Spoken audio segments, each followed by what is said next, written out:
right, friends, we have several good clips to look at here. Again, this is the latest installment, the latest theater of the ongoing MAGA civil war, which we've seen basically since January 2023 when they took the majority in the House of Representatives.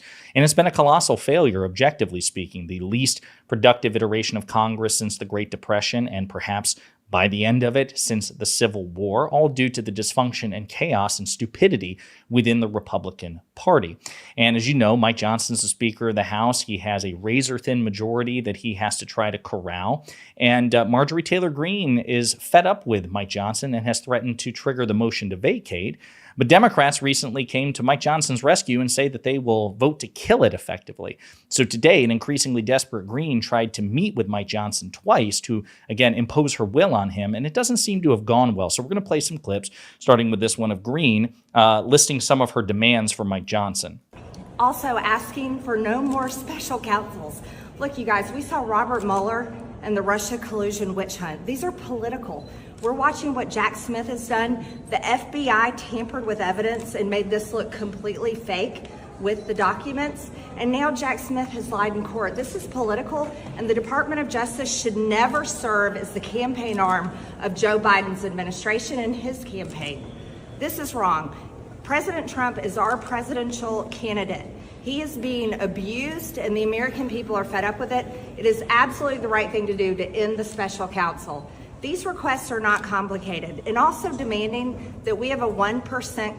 So again, we're going to play some more clips here, but this is Marjorie Taylor Greene. She had two meetings earlier today with Mike Johnson, and one of her demands was that Mike Johnson effectively defund the executive branch's special prosecutors, the two federal cases led by Jack Smith against Donald Trump. I don't see how they could possibly do that in the next 6 months because the federal budget's already been agreed to for the next 6 months. So they would have to try to do it, I believe, in September. And there doesn't seem to be much of an appetite for it. They would need, a majority of Republicans to back that effort.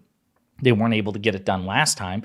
And of course, even if you do that, that's just one chamber of one branch of Congress. You'd have to get it through the Senate. That won't happen. And it would be 30 days before the election. So it could cost Republicans disastrously if they're seen as playing games with the budget 30 days before the election. Now, Mike Johnson was asked about these meetings with Marjorie Taylor Greene afterwards. And again, note the disdain and the increasing confidence Mike Johnson has about his position that he didn't have 2 months ago. She doesn't have much.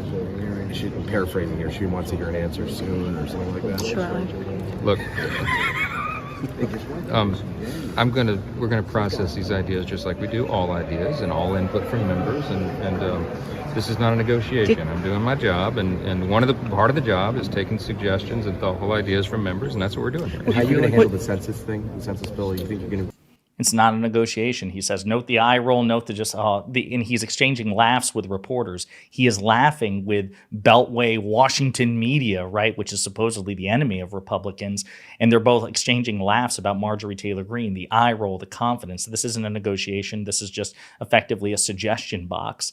Again, open contempt for Marjorie Taylor Greene, whom he used to describe as a friend. So it's very obvious that at this point, Mike Johnson is filled with confidence that he used to not have, and he is no longer playing nice with Greene.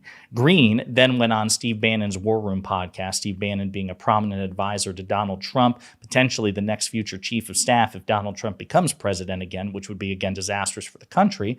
And they both hate Mike Johnson. And this, again, note the increasing desperation from Marjorie Taylor Greene. And Steve Bannon asks, okay, well, listen, these demands are probably not going to work. Mike Johnson probably won't make it happen. For obvious reasons. Again, the math doesn't add up. And so Bannon asks Marjorie Taylor Greene a really good question. What day, what hour do you plan now to call the motion to vacate? Well, Steve, you're nailing the subject to the wall, and this is what War Room and this is what people all over the country are screaming for. They want to see this vote because this vote will expose the uniparty. I walked into Johnson's office yesterday, and I'm going back at 12:30 with very simple demands, the easiest things to ask for. And we're not going to let her go on. But obviously, she didn't answer the question, right? So some of her demands, again, include no funding to Ukraine, defunding the special counsel investigations into Donald Trump, doing some sort of 1% budget reduction in the next round of budget negotiations. Again, things that Johnson and Kevin McCarthy tried and failed to do over the past year and a half, right? But she somehow thinks it'll work this time. Again, also forgetting that she would then have to get all of this stuff through the other branch of Congress, the Senate, controlled by Democrats, and then signed into law by the president, and then coming up with a veto-proof majority in both chambers if he were to veto such a thing. It's impossible.